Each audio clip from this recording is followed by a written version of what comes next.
Olá, eu sou a Rose Molitor e está no ar mais uma edição do programa Direito em Foco. E dando continuidade na nossa missão semanal de trazer informações e atualizações jurídicas para falar sobre os aspectos jurídicos da suspensão administrativa e judicial da CNH, eu tenho a honra de receber o Dr. Fábio Soares, ele que é um dos advogados mais competentes no assunto, aliás, amigo acadêmico, que desde a época da faculdade já trabalhava com isso, não é, Fábio? Já. Doutor, muito bem-vindo, uma honra, um prazer tê-lo aqui no nosso programa para falar sobre esse assunto tão importante, tão falado, né, ultimamente. E muito obrigada por ter de pronto aceito o convite. Eu que agradeço, Rose, agradeço também aí todos os internautas, né, toda a audiência aí que a gente está recebendo também nesse programa. Tenho certeza que você o conduz, né, esse programa de forma brilhante. Parabéns pelo programa e estou aí à disposição. Vamos tentar aí orientar e ajudar a tirar as dúvidas, né, as dúvidas dessas pessoas aí.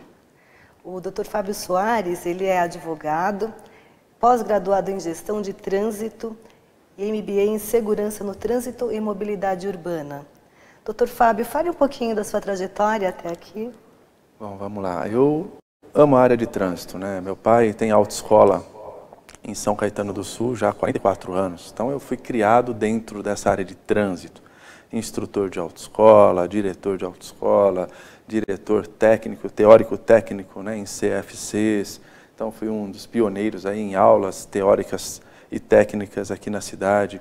Palestrante na época que eu trabalhei, quando ainda era DTV, o atual CEMOB, né, a Secretaria de Mobilidade Urbana. Então aqui eu era o único palestrante na região toda, ministrava palestras em CIPA, CIPAT, um monte de empresas convidavam a secretaria para que nós ministrássemos essas palestras de educação no trânsito. Cheguei a ministrar palestras em quase todas as escolas aqui da cidade de educação no trânsito. Era um projeto maravilhoso que tinha eu, a Maria Rita, a Gimere, lá do CEMOB, né? O Jeová, na época, era o secretário. Então, nós fazíamos um trabalho maravilhoso aí na cidade, né? Infelizmente e felizmente, ganhei para vereador na cidade, tive que me afastar desse setor. E hoje só advogo, tenho um escritório especializado nessa área. E estamos aí, Rose, tentando ajudar e colaborar.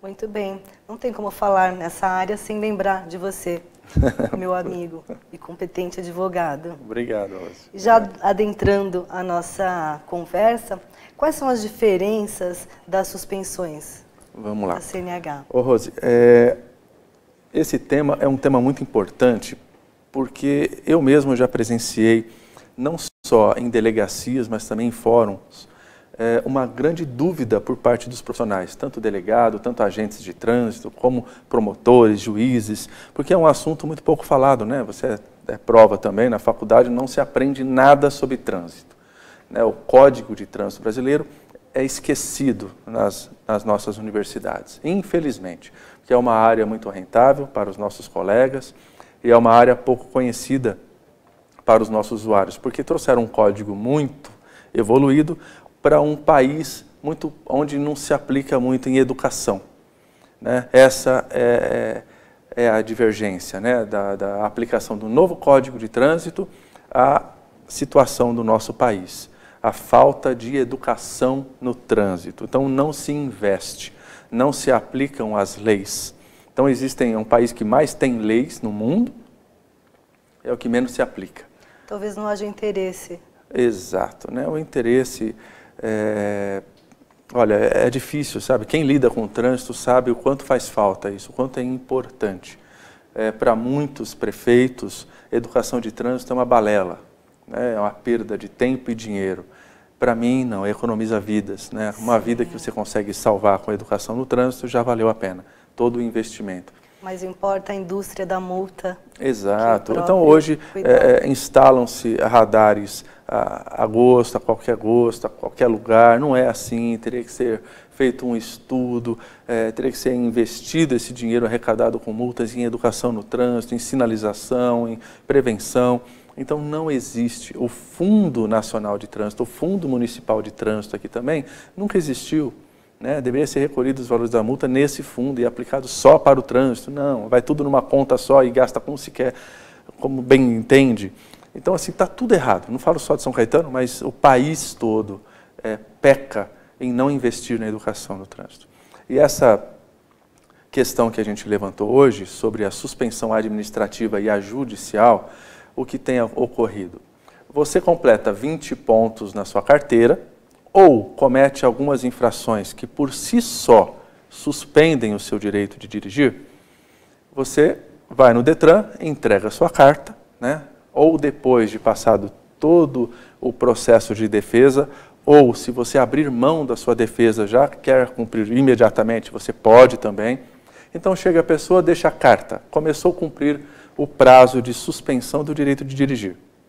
E por uma infelicidade e uma necessidade, ele acaba pegando o carro para fazer alguma atividade e é abordado por um agente de trânsito, um policial. Esse policial pesquisa no seu sistema e vê que você está suspenso, cumprindo a suspensão do direito de dirigir. O que eles fazem? De uma forma equivocada, pegam esse cidadão, levam até a delegacia e fazem um boletim de ocorrência. E aí, falando que estão infringindo, estão cometendo um crime de trânsito previsto no artigo 307 do CTB, do Código de Trânsito Brasileiro, que ele traz o quê? Violar a suspensão, né? Violar a suspensão. Então, eles consideram crime, pelo menos estavam cometendo mais esses erros com mais frequência antigamente. Hoje já tem várias decisões no STJ, principalmente. A ministra Maria Moura, uma coisa assim, ela, por maioria de votos, decidiu que a criminalização só se daria naquela suspensão decretada por um juiz, né? Então hoje menos, mas um tempo atrás, gente, chegava aí no fórum, olha só, e no fórum os promotores faziam uma transação penal para essa pessoa. Então, né, a pessoa gastava um benefício com uma coisa que não é crime. Então eu me vi com vários clientes com esse problema, chegava na hora, eu tinha que, mesmo não sendo o momento processual, fazia uma defesa com todos os meus argumentos, né, como a gente vai comentar alguns aqui, e a promotora até ficava reticente em aceitar essa defesa prévia, né, como eu chamava, porque não era o momento, mas depois de ler os meus argumentos, todos os processos eram arquivados.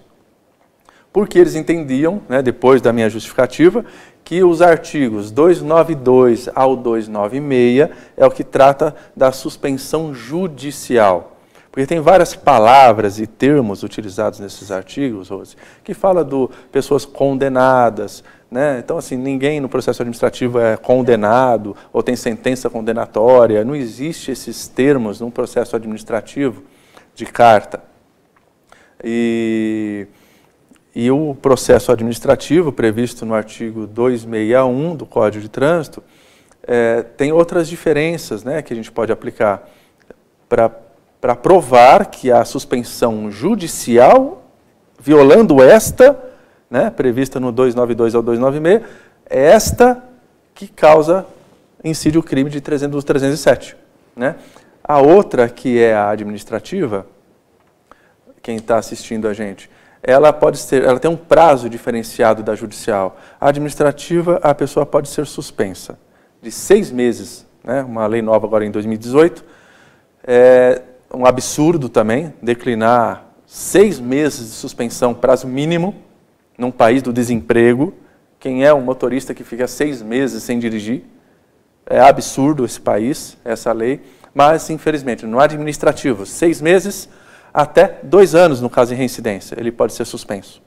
E a reincidência, ela ocorre quando ele em menos de um ano, completar mais de 20 pontos. E ele foi, ou completar 20, ou ele foi pego dirigindo. Aí é cassação. Ah, tá. Aí já não é a reincidência. Então, no administrativo, a punição vai de 6 meses a 2 anos. No judicial, olha só a diferença. 2 meses até 5 anos. Dependendo, então pode ser mais benéfico no judicial. Mas no judicial tem que ter cometido crime de trânsito. Aí as penas de suspensão do direito de dirigir, ela pode ser aplicada isolada ou acumulado com as penas restritivas de liberdade. Se a pessoa chegou a ser presa, não vai poder cumprir a suspensão enquanto estiver encarcerado. Ele vai ter que sair da cadeia e aí sim começar a cumprir a suspensão, né, que determinada pelo juiz. Se ele violar essa suspensão, Rose, determinada por um juiz, só nesse caso que comete o crime previsto no artigo 307. Só isso. E ainda outra diferenciação do artigo 307 que eles omitiam é o parágrafo 1º, que fala que nas mesmas penas de 6 meses a 1 ano de detenção, corre também aquele que deixar de entregar. Então, aquela pessoa condenada, olha só a palavra condenado, aquela pessoa condenada num crime de trânsito, deixar de entregar a carta prevista no artigo 293, que são as 48 horas. Então, 48 horas ele deve entregar a carta assim que sair a sentença, transitada em julgado. Enquanto ele não fizer isso, ele pode ser também penalizado 6 meses até 1 ano, de acordo com o artigo 307 do CTB. Né? E agora, no administrativo, se você for encontrado dirigindo seu veículo, estando suspenso, o guarda abordando você, ele vai ter que aplicar a multa apenas. Artigo 162, inciso 2, dirigir com a sua carta suspensa ou cassada. Tá ok? Dirigindo com essa carta assim, vai apreender a tua carta, vai comunicar ao Detran que você está descumprindo a suspensão. Aí entra aquilo que eu te falei, cassação. Né? A pessoa será cassada, ela vai ficar 2 anos sem carta, depois do processo de defesa, né, contraditório. 2 anos, se ela condenada sentença, a decisão final do processo administrativo, 2 anos sem dirigir e vai ter que se reabilitar. Então, começar a carta de novo, né? Começar a fazer o cursinho. Pode ser reprovado? Pode. O escrito, o prático, vai fazer tudo como se fosse um aluno normal. Né? Então, a diferença é gritante. E, infelizmente, ainda existem fóruns e delegacias que ignoram essas diferenças. Então, é muito importante vocês saberem um pouquinho de cada. Estudar um pouquinho, leem esses artigos, são muito autoexplicativos, tem palavras claras ali que diferenciam a suspensão judicial e a suspensão administrativa. E outro item importante dessa diferença é o artigo 309. Olha só que interessante, o artigo 309, ele traz para a gente o seguinte, é outro crime. Se você dirigir sem a sua carta, ou, olha só, você não tem carta, ou está cassada, você for encontrado dirigindo, gerando perigo de dano. Então tem esse aspas aí. Perigo de dano seria o quê? Por exemplo... Você está bêbado, colocando em risco pessoas, você está atropelando, andando numa calçada, por exemplo, fazendo manobra arriscada, cantando pneu, tirando racha. Você está gerando perigo de dano sem carta. E a carta cassada, olha só, é crime. Então vejam bem, a penalidade no Código de Trânsito, cassação, é a pior que existe. Se você for encontrado dirigindo cassado, só é crime se você estiver gerando perigo de dano. Então, por que seria crime dirigir com a carta suspensa e sem gerar perigo de dano? Boa pergunta. Mas vou pedir uma pausa. Okay. A gente volta após o intervalo. O Dr. Fábio vai esclarecer também sobre o dirigir embriagado. O que você tem que fazer se for parado numa blitz? Então, daqui a pouquinho. Até já.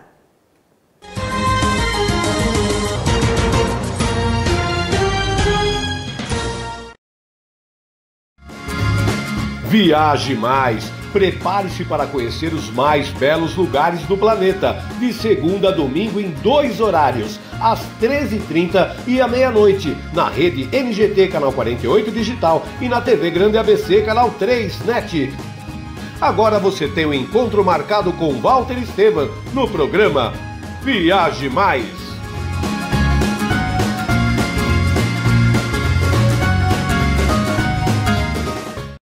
Com a Juliana Flores, você está a um clique de deixar alguém ainda mais feliz. Entrega de presentes, flores e momentos únicos em até 3 horas em todo o Brasil. Acessou, comprou, chegou, sorriu.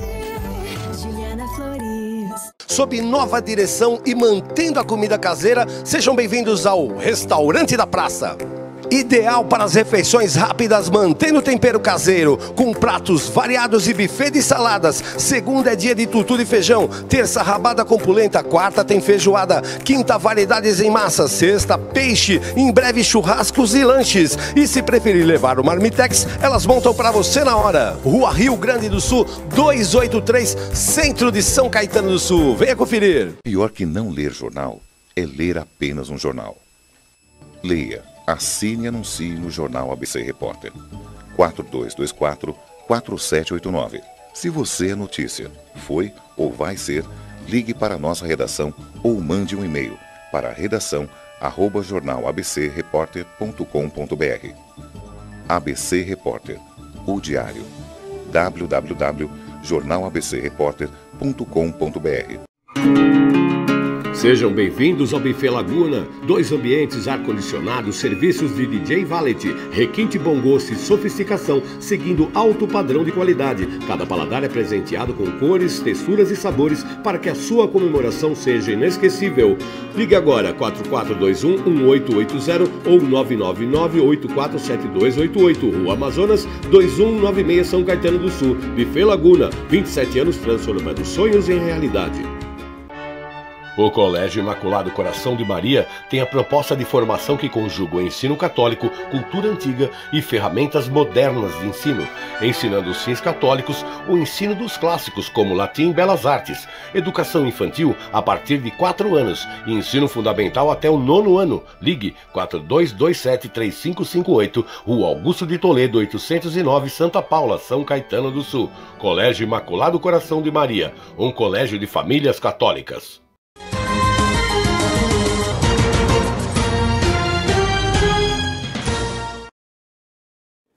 De volta com o Dr. Fábio Soares, falando sobre os efeitos da cassação da CNH.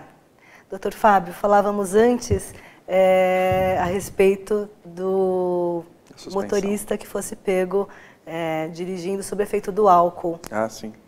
Como ele deve proceder nesses casos? Vamos lá, gente. Em 2013, saiu uma resolução do CONTRAN, 432 do CONTRAN, que ela veio para regulamentar toda essa fiscalização por conta da tolerância zero, do álcool, né, o bafômetro, o etilômetro, como ele é citado nessa lei. E é outro problema, Rose, sabe? Infelizmente, nossos agentes de trânsito não aplicam a lei, né? E, infelizmente, mais uma vez, as JARIs, Juntas Administrativas de Recursos de Infrações, onde deveriam aplicar a justiça e a lei, elas ignoram o próprio texto da lei. Então, o DETRAN, olha, depois que ele passou para essa secretaria, sinceramente, Rose, ficou nas mãos de pessoas totalmente incompetentes. Pessoas que não são preparadas para analisar um recurso ou um processo de habilitação. É absurdo, sabe? Porque a resolução ela é clara, 432, que em quais são os casos que vai ser diagnosticado a alteração psicomotora no condutor, né? E eles elencam os itens, né, ali na lei. Primeiro, eu vou ver se eu lembro aqui de cabeça, é o etilômetro, que deve ser priorizado sempre. E eles colocam, se ele fizer o etilômetro, é assim que eu vou constatar. Então ele fala bem claro, quais são as formas de constatar a alteração psicomotora do condutor. Pelo etilômetro, exame de sangue, o IML, né, por um médico perito, e aí entra as inovações, né, da antiga lei do artigo 165. Qualquer meios de prova, então vídeos, fotos, testemunhas, o agente pode se valer disso para constatar a alteração psicomotora do condutor, né? E também dos sinais. Os sinais no anexo 2, se eu não me engano, dessa resolução, dessa própria resolução, do anexo dessa resolução, fala os sinais característicos da alteração psicomotora. Olhos vermelhos, álcool ou odor etílico, vestes desarrumadas, pessoa agressiva, cambaleando. Então, olhem só, o agente acha que a simples recusa em fazer o bafômetro é multa. E não é, não pode ser. Eu acordo 8 horas da manhã, faço um gargarejo com Listerine, sou abordado, não quero fazer o bafômetro porque acho que vai pegar, mas eu não estou embriagado. E aí eu vou receber uma multa. Eu vou ser 1 ano penalizado de suspensão do direito de dirigir e pagar o valor de quase R$3.000 de multa. Então, aonde está a coerência? O agente de trânsito, ele tem esse poder por essa resolução, só que ele não aplica. Ele acha, e aplica esse bom senso a bel prazer, igual às Jares, que eles não entendem que a resolução é clara. Só pode ser feita a constatação através desses elementos, desses itens. E eles não fazem isso. Então, eles não colocam, preencham. Eu tenho centenas de recursos pendentes de julgamento, todas no CETRAN. Tem prazo para julgamento? Outra covardia, sabe? Até a Jari tem 30 dias para julgar os nossos recursos, também que não é aplicado, não é cumprida. As Jares, elas não julgam em 30 dias. O CETRAN, que é o Conselho Estadual de Trânsito, seria a segunda instância dos nossos recursos. Eu tenho recursos já 1 ano e meio pendentes de julgamento, em análise. E a maioria de alcoolemia, aonde eu cito um recurso com mais de 8 folhas, que eu bato veementemente. O agente não colocou as características da pessoa abordada, nas condições de se ela está com as características de pessoa com capacidade psicomotora, né? Alteração. Só que o agente acha que a simples recusa já é. O artigo 277 do Código de Trânsito fala, recusar a submeter-se ao exame de bafômetro, do etilômetro, né? Mas ali fala também dos procedimentos, das regulamentações. E essa regulamentação 432 veio depois. Então, os agentes, eles apagam o resto do artigo e pegam só o que interessa. Então, eles estão multando todo mundo pela simples recusa, o que é errado. Isso é bom para você. Você foi abordado? Não faça o bafômetro. Né? Claro, se você não bebeu nada, está 1 dia ou 2 sem beber, pode fazer. Exija o canudinho ali descartável, né? Evita soprar de longe, porque aquele de longe também, os efeitos de veículos ligados, né? Pode afetar. Pode alterar. Pode alterar o resultado, tem tudo isso também.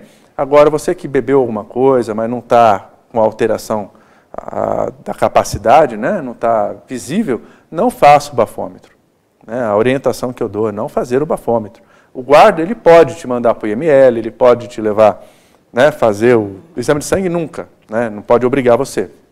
Só em caso de acidente com vítima mesmo. Mas, no caso dos sinais característicos, que essa resolução deu esse poder ao agente, que tem fé pública, para ele constatar, existe até o campo no próprio White com esses sinais. Olhos vermelhos, vestes desarrumadas, agressivo, cambaleando. O agente deveria fazer o quê? Sinalizar pelo menos 2 sinais. E não basta ser um só. A maioria que eu pego também de auto, de infração, eles colocam apenas cheirando a álcool. Um item só. Um item não vale. Tem que ser um conjunto de provas. Tá? Tem que ser um conjunto de provas para que essa multa tenha validade. Então, se recusou em fazer o teste do bafômetro, se mesmo assim for aplicada tem que recorrer, a multa, recorra. Tem que recorrer, é um direito que você tem. Temos aí 3 instâncias. O CETRAN, acredito eu, que ele está segurando tanto esses julgamentos por conta de jurisprudências ainda não firmadas, né? Já vi vários julgados, isso a gente fala em sentenças, né, no judicial, aonde juízes falam que a simples recusa não pode gerar uma multa. É um direito do cidadão de se recusar. Agora, o agente, como tem fé pública, ele pode no seu critério, analisar a pessoa. Bom, ela está agressiva, está com vestes desarrumadas, voz pastosa. Então é fácil você perceber quando uma pessoa está com a sua capacidade psicomotora alterada. É muito fácil. Agora, essa lei não veio para punir aquela pessoa que simplesmente se recusa a fazer o bafômetro. Essa lei veio principalmente para punir, gente, aqueles que antigamente bebiam, estavam visivelmente embriagados, né? E se ele não fizesse o bafômetro, não tinha como multar. Agora o agente tem esse poder de colocar, fazer um relatório e fazer valer o auto de infração. Agora não é para punir aquela pessoa que foi tomar meio copinho de cerveja ou até esse gargarejo com listerina e com álcool. Gente, é facilmente detectável no etilômetro. A pessoa vai ser punida, pode até ser presa, olha só, passou de 0,33, né, o limite do etilômetro, a pessoa vai ser presa em flagrante, é um crime de trânsito. Ela vai ficar detida.